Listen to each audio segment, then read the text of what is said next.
legend lives on from the Chippewa on down at the big lake they call Gitchagumi. The lake, it is said, never gives up her dead when the skies of November turn gloomy. With a load of iron ore, 26,000 tons more than the Edmund Fitzgerald weighed empty. That good ship and true was a bone to be chewed when the gales of November came early. The ship was the pride of the American side, coming back from some mill in Wisconsin. As the big freighters go, it was bigger than most, with a crew and good captain well seasoned. Hey guys, it's Austin and Matt. We're talking about the Edmund Fitzgerald today, which sunk on November 10th, 1975 by a November witch. A November witch is where the cold air comes from the north and the warm air comes from the south, which causes deadly waves and mass destruction.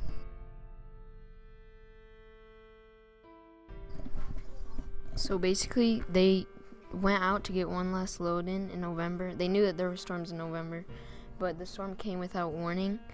And the Edmund Fitzgerald was a 728-foot long ship and launched on June 7th, 1958, with the ship loaded with 26,000 tons of iron ore, adding to the already 13,000 tons the ship weighed, with 29 crew members aboard, each and every one going down with the ship.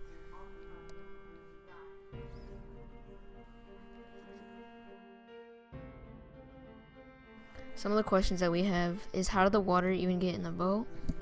I think it's because they got too close to shore and they bottomed out, which put a big hole in the hull and they couldn't pump it out fast enough.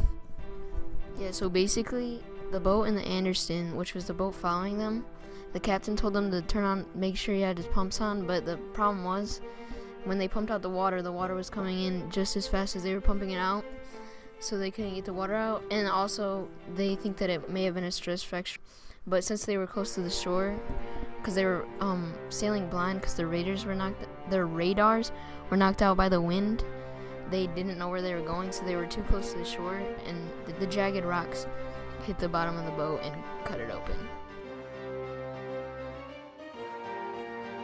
Another question that we're going to talk about is, how did it even sink? I thought it sank because they couldn't pump water through the hull as fast enough and they didn't seal the hatch as well. And two 20-feet rays hit it from behind, and that's what it went disappearing. So there could have been many different theories on what happened when it sank. So that's what I thought what happened. So also, one of the Coast Guards reported it as the hatch, like it was human error, and that the hatches weren't sealed completely, which the people on the Anderson said that that's impossible, and people from other boats said that that's impossible because not that much water could ever even get in just from the hatches being open. So there obviously had to be another problem, which was the jagged rocks. That's why we thought about that, or the stress fracture. And then so it was already low in the water, and when the two huge waves hit it from behind, the boat just dug in and didn't have enough air in it to float back up. Another question we have is, why didn't they retrieve the bodies from the ship? Well, one of the reasons was because the lady, her husband was on that ship, so she wanted it to be a burial site for them so they could respect it. But one guy said if he had the chance to go get his dad, he would. So that's what we're kind of like confused about, is the guy said that no matter what, he'd try his best to get his dad out of there, but I don't understand why they didn't just go into the boat and get the bodies out. Some of the things that we were thinking about is, like, maybe they had ropes attached to the people that were going down and looking at the ship, so they couldn't go in the ship, or else they'd obviously get tangled up or something, because, like, if something was to go down, then maybe they'd pull them up from the rope. Or they just wanted to respect it, and the majority rule, and most of them just wanted to respect it, so they didn't get the bodies out. So now you can't go down there anymore. to go look at the ship or anything, because now it's just ruled as a burial site. Like Matthew said, like they were driving blindly because of the storm hit the radar, which lost signal, and the watchtowers went out of power. So that's why he said mostly they were driving blind, because it was hard for them to see because of all the snow, and they had no connection with where they're going and where they're at. Yeah, so basically, once the Anderson got back, he knew that they were gone and he couldn't find them anywhere. So they had search parties go out, and then the Coast Guard even asked the Anderson to go back out there and another boat to go back out there and look for them, which they did. And they found the boat 4 days later after the incident. So they ended up finding the boat later, and then that's how like they started getting theories on why it sank. And like they did find the boats that you go on after it, like if there's a disaster and they get on a different, like one of those small boats, they found one of those on shore, and then so once they went back down there and they didn't pick up any bodies, they did end up getting the bell from there, and then they put on an artificial bell back onto the ship that had their names engraved onto it.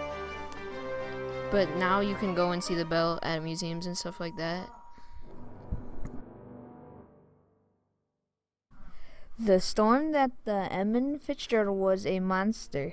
It started with a nice clear day, then out of nowhere there was a November witch, like we talked about.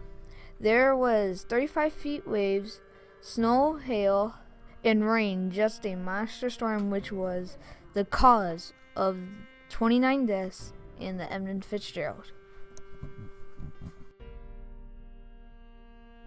Not only were there waves building up from the storm, there was waves building up from an effect called the Coke bottle effect.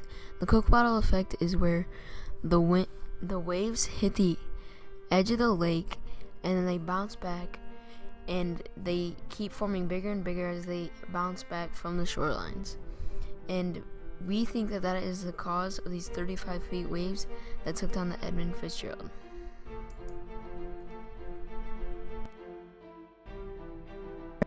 There are many theories on why the Edmund sank. Some of the theories are that the hatches weren't closed, and then there's another theory that it was the waves that just dug it down.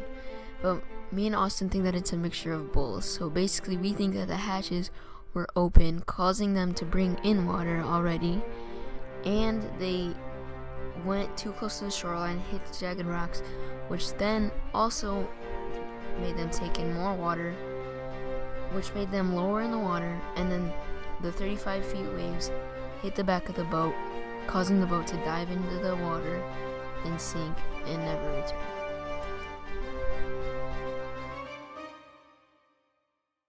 This podcast is in honor of approximately 30,000 lives that were lost due to shipwrecks in the Great Lakes.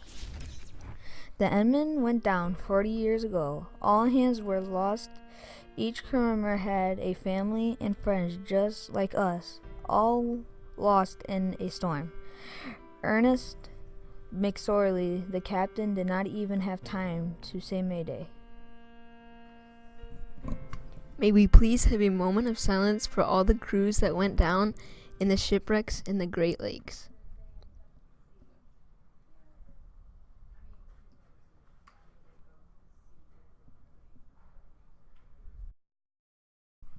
Thank you. That is it for our podcast. The wind and the wires made a tattletale sound, and the wave broke over the railing. And every man knew, as the captain did too, 'twas the witch of November come stealing.